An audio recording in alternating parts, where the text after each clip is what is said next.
वो किसका मिल जाएगा, बड़े गाय।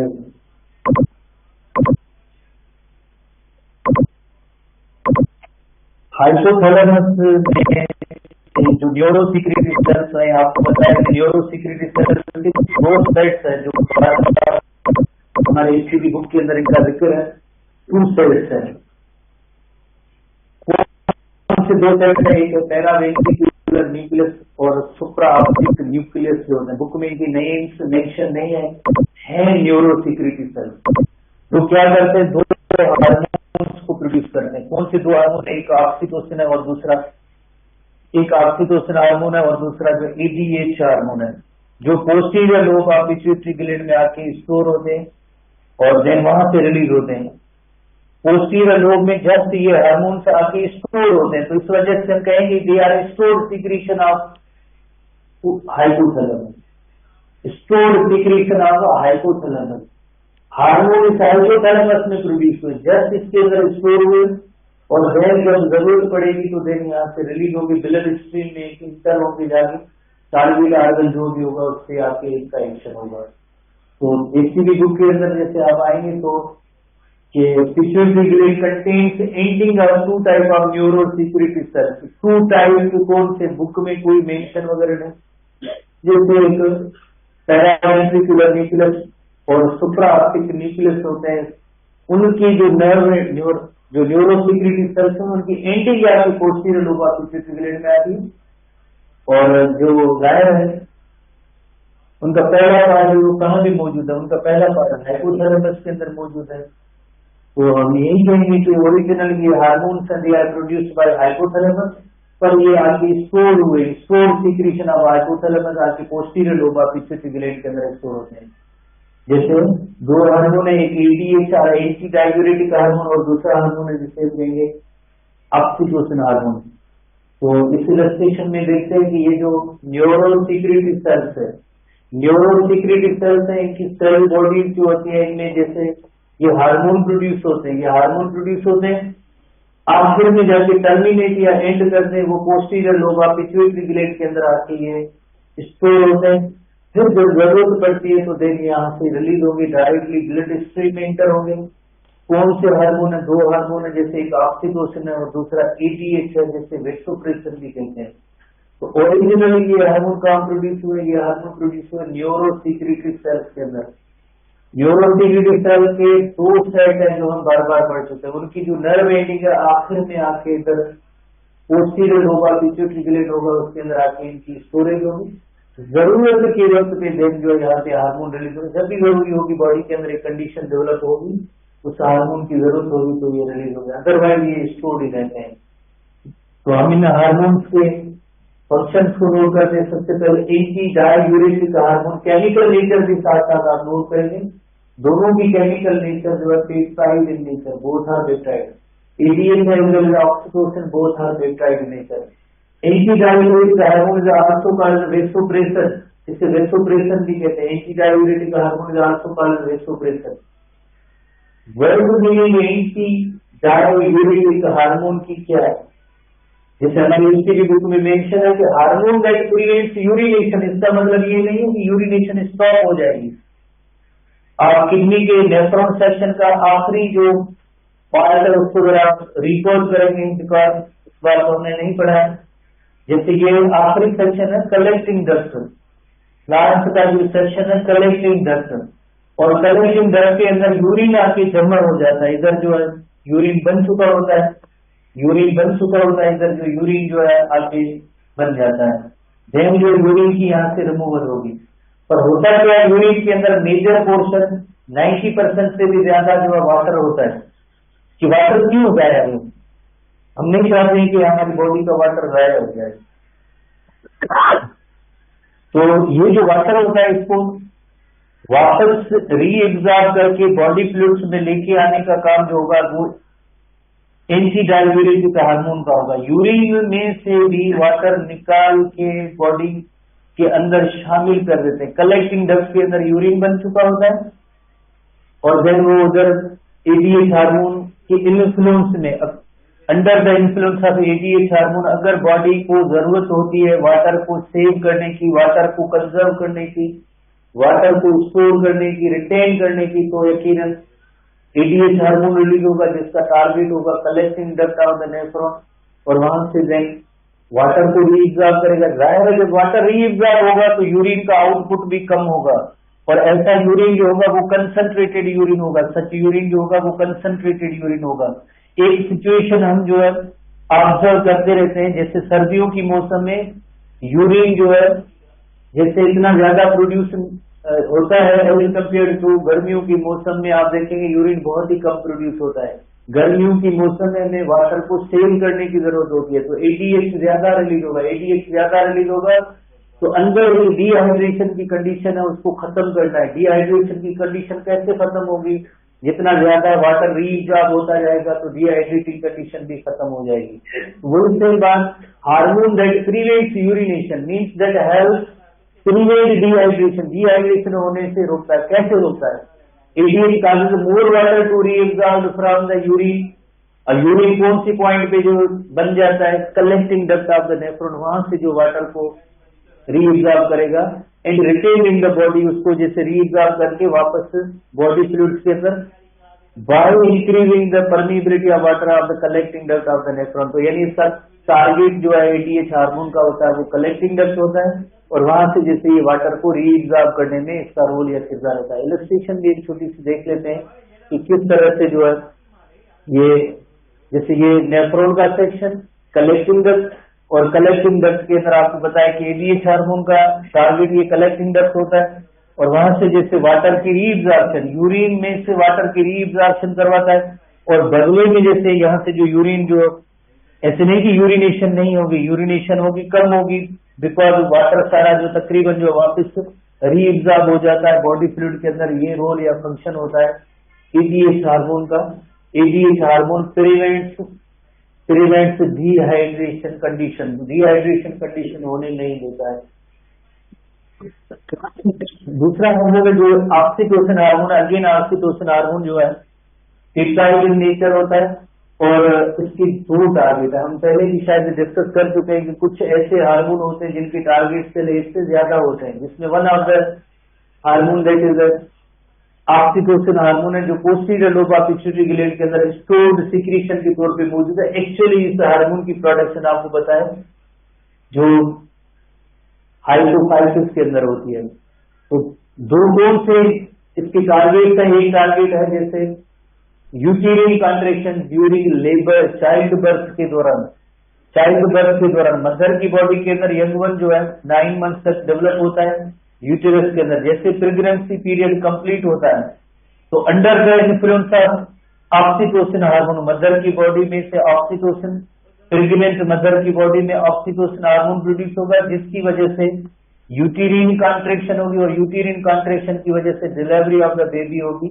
तो एक काम या फंक्शन ऑक्सीटोसिन का ये है। दूसरा फंक्शन है it stimulates breast tissue concentration to promote the lactation. जैसे हमने कल भी पढ़ा था कि जो प्रोलैक्टिन हार्मोन होता है उसका काम होता है मिल्क प्रोडक्शन या मिल्क फॉर्मेशन। प्रोलैक्टिन हार्मोन का काम है मिल्क फॉर्मेशन या मिल्क प्रोडक्शन, पर मिल्क को रिलीज करवाने का काम होगा वो होगा ऑक्सीटोसिन हार्मोन का। दोनों में थोड़ा सा ये लिटिल बिट फर्क है जो आपने जहन में रखना है। इसका काम है release of milk from memory gland, release of milk from memory gland. जैसे आपको पता है मेमोरी ग्लैंड मिल्क प्रोड्यूस करते हैं, उनकी रिलीज का अमल थोड़ा सा हमने एक प्रैक्टिकली गांव देहातों में जाते हैं, जो लोग अपने घर में जैसे डोमेस्टिक एनिमल्स रखते हैं जिसमें गोट्स है, शीप है, काउज है, बफेलोज है। तो आपने देखा होगा कि जब भी जो बच्चों का उनके यहाँ जन्म होता है तो सबसे पहले जो लोग वो बेचारे उनको पता है जब भी मिल्क लेना होता है तो छोटे बच्चे को 2-3 मिनट के लिए सक्लिंग एक्शन के लिए छोड़ते हैं। सक्लिंग एक्शन होगा वो एक स्टिमुलेंट होता है मदर के ऑक्सीटोसिन रिलीज के लिए, वो सक्लिंग एक्शन टू द निपल्स होता है। 2-3 मिनट तक वो यंगवन निपल्स को सक करता है, अपनी मदर की निपल्स को सक करने से क्या होगा, ऑक्सीटोसिन मदर में रिलीज होगा और उसके बाद मिल्क रिलीज होने का अमल शुरू हो जाता है। हमें जैसे गांव देहात में जैसे हम वैसे हमें पता नहीं होता है कि वाकई ऐसे होता है, पर नेचुरल फिनोमेना ये होता है। 2 मिनट के बाद उससे वो मालकान आएंगे और उसको थोड़ा साइड में करेंगे, दोनों उसको मिल्क ले लेते हैं। अगर आप एज्यूम करें अगर उस मदर का बच्चा जैसे अगर इत्तेफाक से मर जाए या गुम हो जाए ना हो तो मदर मिल्क नहीं देती है। जैसे ये केटल फार्म जितने भी हैं, डेयरी फार्म जितने भी हैं, अगर आप कभी इनके पास जाए देखें कार्टन्स भरे हुए ऑक्सीटोसिन इंजेक्शन के, क्योंकि ये जो इन बफेलो के साथ इनके छोटे बच्चे नहीं रखते हैं। छोटे बच्चे रखेंगे तो 4 किलो जो अगर अभी बफेलो दूध देती है तो 1 किलो तो उस बच्चे को जाएगा, नुकसान हो जाएगा। फिर जैसे कि बच्चा किसी और जगह पे हो और ये 4 किलो जो है दूध ये हमें मिले और हम देते हैं पैसे लें, तो इस वजह से वो ऑक्सीटोसिन का इंजेक्शन देते हैं हर बार जब भी उनको मिल्क लेना होता है। तो आप अज्यूम करें कि शहरों के अंदर जैसे ये जितना भी उसमें मिल्क में मिलता है उसके अंदर क्या मौजूद है। तो इस तरह से ये जो 2 हार्मोन्स इनके एक्शन हुए हमने। ऑक्सीटोसिन का एक और इफेक्ट है, ऑक्सीटोसिन लिटिल बिट जो है ह्यूमन मेल के अंदर भी प्रोड्यूस होता है, मेल के अंदर भी प्रोड्यूस होता है, जिसका अदर फंक्शन के हवाले से सोशल इंटरेक्शन, ह्यूमन बिहेवियर, जैसे एक इंटीमेसी होती है बच्चों के साथ, फैमिली मेंबर्स के साथ, अट्रैक्शन जो होती है बिकॉज ऑफ ये ऑक्सीटोसिन हार्मोन की वजह से होती है। तो ये अदर फंक्शंस में additionally means extra main function जैसे टारगेट तो हुई है, हमने पढ़ा था ऑक्सीटोसिन का एक मेमोरी ग्लैंड है, दूसरी यूटिरस है, पर ये एडिशनल फंक्शन है। अब हम जैसे नेक्स्ट नई एंडोक्राइन ग्लैंड की तरफ आते हैं, दैट इज थायराइड ग्लैंड। और थायराइड ग्लैंड जैसे ये जो नेक रीजन है इसके अंदर थायराइड ग्लैंड होता है। इनफेरेंट ऑफ द ट्रेकिया, बुक के अंदर एक पॉइंट है, जैसे एक नई इलस्ट्रेशन में हम आते हैं, inferior of the trachea, thyroid gland की जो लोकेशन है, जैसे फॉर एग्जाम्पल ये नेक रीजन है और नेक रीजन के अंदर इनफेरेंट ऑफ द ट्रेकिया और विंड पाइप की इनफेरेंट ये मौजूद है, जिसका नेम है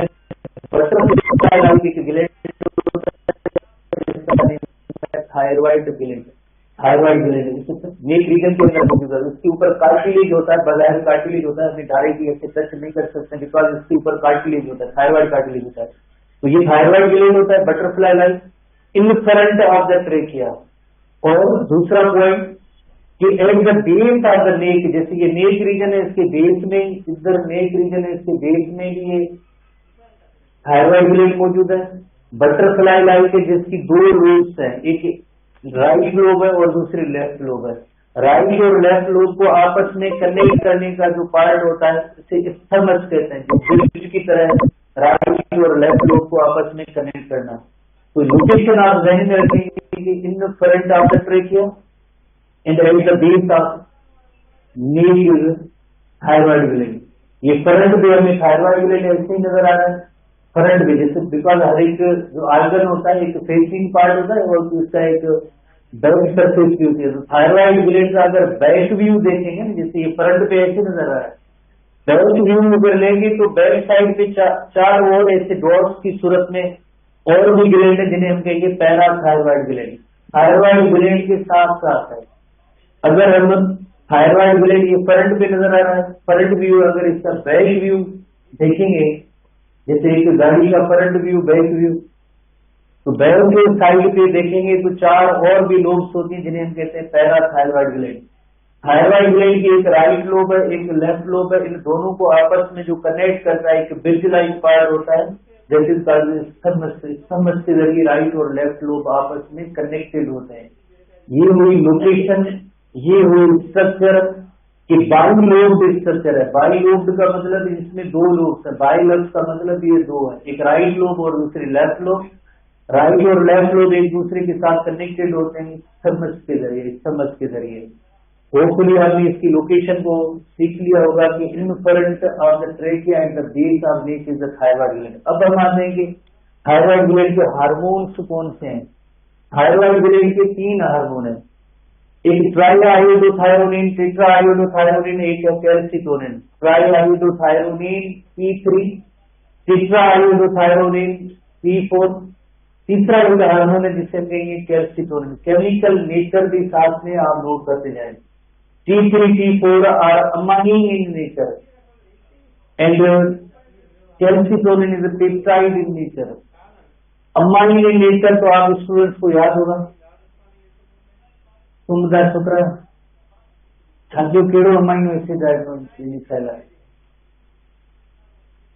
तुम बता सकते हो केड़े अमाइनो एसिड भी फैला है, खास नालो आहे, इन्हें बुधा दीजिए ना सही, हाँ तो खड़ी बुधा वाला है, हाँ ट्राइओसिन लिखे है, ट्राई जड़ी ना करो, छकी हरण की ट्राई करेगा, शंकु हरण की ट्राई करेगा, गोल्ड कलर की ट्राई करेगा, tyrosine amino acid,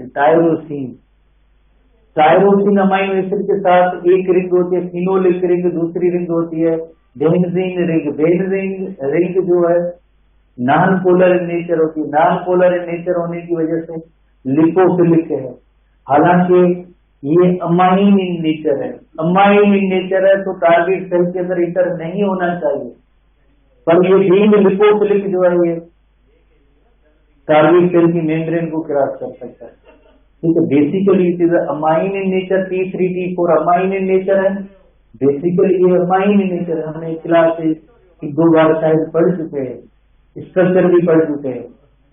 3 number carbon और 5 number carbon of benzene ring या फिनोलिक रिंग होते हैं, उनके अंदर आयोडीन के एटम होते हैं 3, तो ट्राई आयोडोथायरोडिन, आयोडीन के एटम 4 होते हैं तो टेट्रा आयोडोथायरोडिन। बेसिकली अगर इसकी केमिकल नेचर देखी जाए तो ये अमाइन इन नेचर है, पर ये दोनों हार्मोन जो है लिपोफिलिक है। आसानी गाली समझ नहीं बोलते अच्छा याद भी बोलते लिपोफिलिक है, एक हाइड्रोफिलिक है और दूसरे लिपोफिलिक है। और इन हार्मोन को हम कहेंगे थायराइड हार्मोन, कैल्सिटोनिन थायराइड नहीं है। T3, T4 hormone are called thyroid hormone. इसी की बुक के अंदर ये इलस्ट्रेशन मौजूद है, हम इस पे आते हैं कि इसके अंदर क्या लिखा हुआ है, जरा इंपॉर्टेंट है, बुक को थोड़ा गौर से देखेंगे, तस्वीर जरा डिम होगी आपके पास। तो सबसे पहले आप देखेंगे हाइपोथैलेमस, हाइपोथैलेमस में TRH से प्रोड्यूस होता है thyrotropin relieving hormone. Thyrotropin relieving hormone उसका टारगेट क्या होता है, उसका टारगेट होता है anterior lobe of pituitary gland. Thyroid gland का टारगेट होता है anterior lobe of pituitary gland. बदले में anterior lobe of pituitary gland क्या प्रोड्यूस करेगी, anterior lobe of pituitary gland thyroid stimulating hormone produce करेगी। थायराइड स्टिमुलेटिंग हार्मोन किसको stimulate करेगी, थायराइड ग्लैंड को। किसके लिए, एक T3, T4 हार्मोन के लिए और एक कैल्सिटोनिन हार्मोन के लिए। T3, T4 हार्मोन जो होते हैं ये थायराइड हार्मोन होते हैं, ठीक है ना। तो सीरीज आपने याद रखनी है, hypothalamus, TRH interior pituitary, interior pituitary के बाद TSH, TSH के बाद थायराइड ग्लैंड और थायराइड ग्लैंड में से T3, T4 हार्मोन और कैल्सिटोनिन हार्मोन प्रोड्यूस हो गए। कभी कभार ऐसे सवाल इंस्टीट्यूट के अंदर इलस्ट्रेट करके आपसे पूछे जा सकते हैं। फॉर एग्जाम्पल आपको तो पता है, आप तो इंटेलिजेंट हो गए, जैसे ये हाइपोथैलेमस है, हाइपोथैलेमस है तो उसके साथ एक हैंगिंग स्ट्रक्चर है, वो आपको पता है पिट्यूटरी ग्लैंड। अगर इधर पिट्यूटरी ग्लैंड का नाम भी दें और इधर एक बॉक्स छोड़ दे कि इधर कौन सा हार्मोन होगा, जैसे ये हाइपोथैलेमस का पार्ट है, हाइपोथैलेमस में कौन सा हार्मोन रिलीज होगा, थायराइड स्टिमुलेटिंग हार्मोन होगा। तो आपसे पूछा जाएगा कि इस बॉक्स के अंदर को क्या नाम आ सकता है, ABCD आता है, EFGH आता है, क्या आता है, सिंपली TSH आता है, थायराइड स्टिमुलेटिंग हार्मोन। ये हाइपोथैलेमस से इधर पिट्यूटरी के दोनों के दरमियान एक खाली बॉक्स छोड़ा जाए तो इसके अंदर कौन सा हार्मोन होगा, GHI के lamin, TRH thyrotropin relieving hormone. ABCD याद करेंगे, T3, T4, TRH, STH इड़ा करंट है, ये है भाई हार्मोन में। इसलिए बुक की तरफ आए तो थायरोक्सिन को T4 हार्मोन कहेंगे, T3 नहीं। Thyroxine also called T4 hormone, thyroxine is called T4 hormone, contains 4 atoms of iodine, इसी वजह से इसका नेम जो है T4 आया। And it is secreted greater amount का मतलब है T4 जो होगा रेशो उसका होगा 14 और T3 का रेशो होगा 1। तो आप जैसे देखें कितना ज्यादा मिकदार में T4 हार्मोन प्रोड्यूस होगा, 14:1। T3 हार्मोन बहुत ही कम प्रोड्यूस होगा as compare to T4 hormone. और आगे जाके ये होगा कि T4 will be converted into T3 hormone, जो बड़े लेट पोटेंट देन T3। तो आगे जो कन्वर्जन हो जाएगी T4 की T3 के अंदर, बिकॉज T3 जो है मोर पोटेंट होता है, एक्शन उसका हो सकता है, तो आगे कन्वर्जन होगी। इस वजह से इसका जो मिकदार है T4 का ज्यादा है, T3 का कम मिकदार है। T3 वर्ल्ड से ज्यादा है, ओनली जो है इसके अंदर 3 एटम्स ऑफ आयोडीन होते हैं, तो इस वजह से T3 कहते हैं। इफेक्ट दोनों के सेम होते हैं या सिमिलर ही होते हैं। कौन से इफेक्ट होते हैं? जिसके अंदर एक इफेक्ट है मेटाबॉलिक रेट को इंक्रीज करना। थर्मो रेगुलेशन का जो टॉपिक है, चैप्टर है, उसके अंदर एक लफ्ज है BMR, बेसल मेटाबॉलिक रेट को इंक्रीज करना है थर्मो रेगुलेशन के जरिए। थर्मो रेगुलेशन का एक टॉपिक है कि फॉर एग्जाम्पल अगर कोल्ड टेम्परेचर होता है या हॉट टेम्परेचर होता है, तो बॉडी के अंदर बॉडी टेम्परेचर को मेंटेन करने के लिए कौन सी स्ट्रेटेजी है। उसके अंदर एक केमिकल का भी जैसे रोल है, किरदार है। एक है short term heat generation. Short term heat generation के लिए epinephrine, नॉरएपिनेफ्राइन। Long term heat generation के लिए, लॉन्ग टर्म हीट जनरेशन के लिए ये थायराइड हार्मोन होते हैं, T3 T4 हार्मोन, थायरोसिन लिखा होता है। तो लॉन्ग टर्म हीट जनरेशन के लिए ये thyroid hormone, short term heat generation के लिए जैसे एड्रीनलिन, एपिनेफ्राइन, नॉरएड्रेनालिन जैसे कहते हैं। होता क्या है? Elevating the metabolic rate. Elevate का मतलब है इंक्रीज करेंगे। मेटाबॉलिक रेट इंक्रीज कैसे होगा? Glucose in the presence of oxygen क्या प्रोड्यूस होगी? एनर्जी प्रोड्यूस होगी। एनर्जी प्रोड्यूस होगी तो साथ साथ में हीट भी प्रोड्यूस होगी। तो it increases the oxygen consumption in the heart rate. Plus में क्या होगा? It stimulate the synthesis of enzyme that break down glucose into glucose and provide energy. जो मेटाबॉलिक रेट बढ़ गया और इस वजह से अल्टीमेटली हीट जनरेट हो गई, और हीट जनरेट हो गई तो एक थर्मो रेगुलेटरी मैकेनिज्म के अंदर काम आ गया। वही सेम बात है कि ग्लूकोज की ब्रेकिंग डाउन का अमल होगा in the presence of oxygen, और बदले में जैसे एनर्जी प्रोड्यूस होगी, हीट भी प्रोड्यूस होगी। तो इस तरह से जो BMR जो है इंक्रीज होता है। आज भी नेक्स्ट पॉइंट के अंदर ये चीज लिखी हुई है, inhibitors metabolic rate involve in regulating the body temperature, यानी थर्मो रेगुलेशन के अंदर ये हार्मोन इन्वॉल्व है।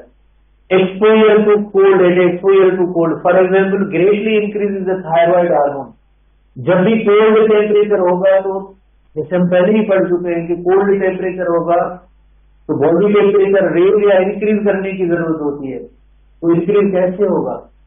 और भी तरीके जैसे शिवरिंग थर्मोजेनेसिस है, पर वन ऑफ द एक जैसे केमिकल्स के जरिए, that is short term heat generation is epinephrine or adrenaline. Long term heat generation for thyroxine hormone, thyroid hormone के जरिए, थायराइड हार्मोन के जरिए थायराइड हार्मोन की प्रोडक्शन इंक्रीज होगी और जाहिर है तो देन हीट जनरेट हो जाएगी। जब बॉडी टेम्परेचर जैसे ऑप्टिमम हो जाएगा, नॉर्मल हो जाएगा, ये कब थायरोसिन प्रोड्यूस हुआ था? थायरोसिन तब प्रोड्यूस हुआ था जब कोल्ड टेम्परेचर था।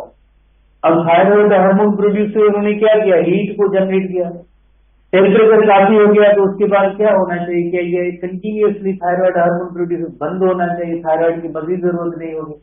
तो ये हार्मोन जो वर्क करते हैं फीडबैक मैकेनिज्म के तहत, आपको पता है हमारे इस चैप्टर के अंदर लास्ट में इंक्लूड है टॉपिक, एक पॉजिटिव फीडबैक मैकेनिज्म होती है, दूसरी नेगेटिव फीडबैक मैकेनिज्म होती है। इन फीडबैक मैकेनिज्म के जरिए हार्मोन की बटन लगे हुए, कब कौन सा हार्मोन कब रिलीज करना है या कब स्टॉप करना है, वो मैकेनिज्म होती है, उसे हम कहते हैं फीडबैक मैकेनिज्म। लास्ट में पढ़ेंगे। तो एनीवे ये थायरोसिन हार्मोन जो होता है, ये थायरोसिन हार्मोन जो फीडबैक मैकेनिज्म के तहत वर्क करता है। तो हमने पहले ही पढ़ा है कि कोई भी हार्मोन होता है जिसकी अगर लो कंसंट्रेशन होती है, लो होगी है, तब भी जैसे डिसऑर्डर होगा। अगर किसी भी हार्मोन की हाई कंसंट्रेशन होगी तब भी डिसऑर्डर होगा। इस वजह से क्या होना चाहिए, हर एक हार्मोन की जो नॉर्मल प्रोडक्शन होनी चाहिए, नॉर्मल लेवल से अगर हाई होगी तो भी डिसऑर्डर, नॉर्मल लेवल से अगर लो होगी तब भी डिसऑर्डर है। तो इसी तरह से थायराइड ग्लैंड की जो सिक्रीशन है, थायराइड हार्मोन अगर लो लेवल में प्रोड्यूस होंगे या हाई लेवल में प्रोड्यूस होंगे तो दोनों कंडीशन में डिसऑर्डर है। जैसे फॉर एग्जाम्पल हाइपोथायराइडिज्म का मतलब है अगर थायराइड हार्मोन कम मिकदार में प्रोड्यूस होंगे। हाइपरथायराइडिज्म का मतलब है, कल हमने जैसे टर्म पढ़े थे, high concentration of thyroid hormone होगी तो दोनों कंडीशन में डिसऑर्डर है। तो तकरीबन एक दूसरे के अपोजिटिव फीचर्स हैं जिनको जरा आप नोट करेंगे कौन कौन से। जैसे अगर हाई कंसंट्रेशन ऑफ नॉर्मल से हाई कंसंट्रेशन होगी थायराइड हार्मोन की तो उस कंडीशन को हम कहेंगे हाइपरथायराइडिज्म। और ऐसे पर्सन के अंदर चंदे की निशानियां होती हैं। कौन सी निशानियां होती है? One of them is profuse sweating, पसीना हद से ज्यादा आएगा। पसीना आना ठीक है, नेचुरल बात है, फिजियोलॉजिकल प्रोसेस है, बॉडी टेम्परेचर को रेगुलेट करने की मैकेनिज्म है, पर हद से ज्यादा प्रोफ्यूज स्वेटिंग होगी। वेट लॉस होगा, उस पर्सन का वेट इतना ज्यादा नहीं होगा, लॉस होगा। हीट इनटॉलरेंस यानी गर्मी, इसको अगर बाकी लोगों को इतनी ज्यादा गर्मी नहीं लगेगी पर इसको ज्यादा गर्मी लगेगी। इरिटेबिलिटी, इरिटेबिलिटी की मीनिंग है चिड़चिड़ापन, इरिटेशन ज्यादा होगी। और हाई ब्लड प्रेशर होगा, हाई ब्लड प्रेशर रहेगा। तो ये कंडीशंस होती है हाइपरथायराइडिज्म की। और हाइपो की मीनिंग अगर लो कंसंट्रेशन होगी इन हार्मोन की तो बिल्कुल इसके अपोजिट है। कैसे अपोजिट? लो का मतलब है कि थायराइड, हाइपो का मतलब है लो, तो उसके अंदर जैसे उधर वेट लॉस है तो इधर वेट गेन, इधर इरिटेबिलिटी, इधर जो लिथार्जी लेजिक, इधर जो कोल्ड, इधर हीट इनटॉलरेंट है। और इस कंडीशन में कोल्ड इनटॉलरेंट होगा ये पर्सन। कोल्ड इनटॉलरेंट का मतलब होता है कि जैसे अभी सर्दियों का मौसम खत्म हुआ है तो पर ऐसे पर्सन होंगे तो एक एग्जाम्पल लेते हैं। जैसे सुबह जो 8 बजे तक माना है, चलो सर्दी है, 9, 10, 11 के बाद तो सर्दी नहीं होगी, सूरज ऊपर आ जाएगा तो लोग तो उठेंगे, जाएंगे अपने काम काज वगैरह करेंगे। पर ये जो बंदा होगा ये कहेगा कि नहीं मुझे बाहर नहीं निकलना है, हाँ बहुत ज्यादा सर्दी है, मैं बच जाऊंगा, मैं इधर ही जो है बंदी पड़ा हूँ, मेरे लिए चाय नाश्ता वगैरह लेके आए, मैं बाहर नहीं निकलूंगा। Because he or she cold intolerant, सर्दी इससे बर्दाश्त नहीं होगी, कोल्ड इनटॉलरेंट है। और इधर क्या था, हाई ब्लड प्रेशर था और इनमें जो है लो ब्लड प्रेशर होता, बिल्कुल अपोजिट फीचर है। ऐसे पर्सन का ब्लड प्रेशर जो है लो रहता है। हाइपो और हाइपर थायराइडिज्म की ये दो कंडीशन हुई, हाइपो और हाइपर थायराइड। एक और कंडीशन है जो जेनेटिक है। जेनेटिक का मतलब है जो बाई बर्थ होता है, जीन से रेगुलेटेड होती है। ये कंडीशन कोई एक्सटर्नल कंडीशन की वजह से नहीं, बाई बर्थ है, कंजेनिटल है और इसकी ओरिजिन जो है जीन्स होते हैं। कंडीशन कौन सी? हाइपोथायराइडिज्म है, यानी lower level of thyroid hormone होंगे प्रोड्यूस, तो वो ग्रोथ उनकी मुतासर होगी, कद के छोटे बंदे होंगे, वो इंटेलेक्ट डिसेबिलिटी, इंटेलिजेंस, या दूसरे लफ्जों में कहें हमारे बुक के अंदर वेरी क्लियर नहीं है कि थायराइड हार्मोन का रोल क्या होता है। थायराइड हार्मोन का रोल ग्रोथ पे भी होता है, थायराइड हार्मोन का डेवलपमेंट पे भी किरदार होता है। डेवलपमेंट के अलावा जो है नर्वस सिस्टम की डेवलपमेंट के लिए भी जैसे ये काम करते हैं, इसी तरह से रिप्रोडक्शन के लिए भी एक ही सेम जो हार्मोन है पर उसकी इफेक्ट बहुत ज्यादा है, बुक में मेंशन नहीं है। जैसे आप जो गूगल से पढ़ते हैं तो गूगल में भी ये लिखा हुआ है। तो जैसे कब पता चलता है? जब उस हार्मोन की कमी होती है तो सिस्टम मुतासर होते हैं। कौन सा सिस्टम मुतासर हुआ? अच्छा है कि इसके लिए जरूरी था। जैसे स्टैंडर्ड ग्रोथ नहीं हुई तो इसका मतलब हुआ कि थायरोक्सिन नहीं था तब ग्रोथ नहीं हुई, तो इसका मतलब ये हुआ है कि थायरोक्सिन हार्मोन का ग्रोथ में भी किरदार है। इंटेलेक्चुअल डिसेबिलिटी, उसकी जो है आप ऑटिज्म की प्रॉब्लम सीख रहे हैं, बेचारे ऐसे लोग होंगे तो उनकी जो इतनी मेंटल डेवलपमेंट नहीं होगी तो रीजनिंग वगैरह थोड़ी कर पाएंगे। वाई? बिकॉज थायरोक्सिन की कमी है। सेक्सुअली रिटार्डेड होते, रिप्रोडक्टिव ऑर्गन्स बंद नहीं करेंगे तो यकीनन ये सब इफेक्ट किसके होंगे? ये इस थायरोक्सिन के होंगे। बहरहाल इस कंजेनाइटल जो जेनेटिक कंडीशन को क्रिटिनिज्म कहते हैं और उसकी काफी सारे फीचर्स है पर हमारे बुक में नहीं है, पुराना बुक था उसमें काफी फीचर्स मौजूद थी, अब इसमें नहीं है, तो बहरहाल हमें फिलहाल कोई जरूरत नहीं। नेक्स्ट एक डाइटरी हाइपोथायराइडिज्म कंडीशन पे आते हैं। डाइटरी हाइपोथायराइडिज्म, डाइटरी हाइपोथायराइडिज्म का मतलब है कुछ ऐसी एक हाइपोथायराइडिज्म की कंडीशन से डेवलप होती है जो डाइट से रिलेटेड है। डाइट में कुछ न्यूट्रिएंट्स की कमी होगी तो हाइपोथायराइडिज्म हो जाएगी। कौन सी चीज डाइट में कमी होगी? आयोडीन की कमी। तो आयोडीन का क्या रोल है hypothyroidism? Because iodine is a important part of T3T4 hormone. T3T4 hormone 3 आयोडीनेटर 4 आयोडीनेटर। तो आयोडीन की कमी होगी। आयोडीन की कमी होगी तो ये हार्मोन सही नहीं बनेगा। हार्मोन नहीं होगा तो उस कंडीशन को कहेंगे हाइपोथायराइडिज्म। पर किस रीजन की वजह से? डाइट की वजह से। डाइट में किस चीज की कमी? आयोडीन की कमी। और आसानी से ट्रीट हो सकती है। कुछ लोग मे भी आपने देखे होंगे जो मेडिकली इतने अवेयर नहीं होते, गला पूरा जो इसका जो सूजा होता है, इवन जो है स्वेलिंग होती है वो लेके घूमते रहते हैं। किस्मत समझिए कि बस किस्मत है, पर इसका इलाज मौजूद है। आयोडीन की टैबलेट्स है। आयोडीन वाला नमक इस्तेमाल करने से, सी फूड जो लोग इस्तेमाल करते हैं तो उनको कभी ऐसी कंडीशन ही डेवलप नहीं होगी। तो उसकी मदद से, क्योंकि सबके अंदर आयोडीन ज्यादा होता है, आयोडीन ज्यादा मिलेगा तो दोबारा से ये ठीक या करेक्ट हो सके। पर इसकी मैकेनिज्म सीखेंगे किस तरह से ये वाई ऐसा होता क्यों है, एक कंडीशन हम सीखते हैं। जैसे फॉर एग्जाम्पल डाइट के अंदर आयोडीन की कमी है, आयोडीन की कमी है, लेक है कमी, ये पता है आयोडीन की कमी है। आयोडीन की कमी है तो कौन से हार्मोन प्रोड्यूस नहीं हो सकेंगे? T3T4 हार्मोन प्रोड्यूस हो ही नहीं सकेंगे। इधर ये हाइपोथैलेमस बैठा है, इसको पता है कि भाई T3T4 की जरूरत है बॉडी के अंदर, मुझे मैसेज मिल चुका है, मुझे पता लग चुका है फ्लूइड्स के अंदर T3T4 हार्मोन की कमी है और आप हार्मोन बनाएं। ये तो सरदार है, चीफ सरदार, ये थोड़ी निकलेगा, ये अपना मैसेज किसके जरिए देगा? थायरोड्रोपिन रिलीजिंग हार्मोन तैराकी से Hyderabad anterior lobe of pituitary gland तक आएगा। TRH क्या कहेगा? ये अगेन अपना मैसेजेस थायराइड स्टिमुलेटिंग हार्मोन के जरिए किसको देगा? थायराइड। किसके लिए? कि आप T3T4 बनाए। यार क्या बनाए T3T4? डाइट के अंदर आयोडीन ही नहीं, और ये इधर मुसलसल मैसेज देता ही जाता है, मैसेज देता ही जाता है, मैसेज देता ही जाता है। तो इनलार्जमेंट ऑफ थायराइड ग्लैंड होती है, this condition is called enlargement of thyroid gland. के बाद जैसे ऐसी एक कंडीशन डेवलप होगी, न्यूज पूरे के अंदर ऐसी स्वेलिंग होती है। पुराना HPV बुक था, उसके अंदर ऐसी तस्वीर थी ब्लैक एंड व्हाइट। तो ये न्यूज रीजन पूरा उसमें स्वेलिंग होती है, that is called goitre. Goitre can be treated nutritionally भी, इसको जो ट्रीट किया जा सकता है। उसके बाद जैसे आखिरी हार्मोन है थायराइड ग्लैंड का, जो कैल्सिटोनिन हार्मोन है। कैल्सिटोनिन हार्मोन ये थायराइड हार्मोन नहीं है। कैल्सिटोनिन हार्मोन जैसे हम पहले पढ़ चुके हैं कि एक पेप्टाइड इन नेचर है। तो एक थोड़ी सी इलस्ट्रेशन आप यहाँ पे नोट करेंगे तो आपको समझ में आ जाएगा कि कैल्सिटोनिन हार्मोन का रोल या किरदार क्या होता है। जैसे ब्लड के अंदर कैल्शियम लेवल जो है, कैल्शियम लेवल अगर इंक्रीज है, कैल्शियम लेवल जो नॉर्मल रेंज से बढ़ी हुई है, तो अब इसमें इंक्रीज लेवल को क्या करना है? इंक्रीज लेवल को थोड़ा सा डिक्रीज करना है। कैसे डिक्रीज होगी? डिक्रीज ये होगी कि ये ब्लड की कैल्शियम है वो बोन के अंदर चली जाए, बोन के अंदर डिपॉजिट हो जाए, कैल्शियम की डिपॉजिशन होगी बोन के अंदर। अब क्या हुआ? जो एक्स्ट्रा थी वो किधर गई? बोन के अंदर गई, और ब्लड की कैल्शियम लेवल नॉर्मल हो गई।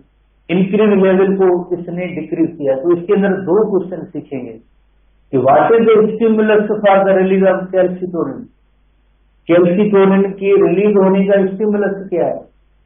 Increase level of blood calcium level, ये इसका है स्टिमुलस है। ये स्टिमुलस है, किसके लिए स्टिमुलस है? कैल्सिटोनिन के लिए। जैसे ही ब्लड के अंदर कैल्शियम लेवल बढ़ी तो कैल्सिटोनिन हार्मोन रिलीज हुआ। तो फिर इसने क्या किया? इसने कैल्सिटोनिन ने किया it decreases the calcium level of the blood, decreases calcium level, calcium in blood. Blood की जो कैल्शियम लेवल पहले बढ़ी हुई थी अब उसको इसने कम किया। ये किरदार या रोल होता है कैल्सिटोनिन हार्मोन का। कल हम पढ़ेंगे पैरा हार्मोन जो इसका इंटागोनिस्टिक या अपोजिटिव नेचर होगा।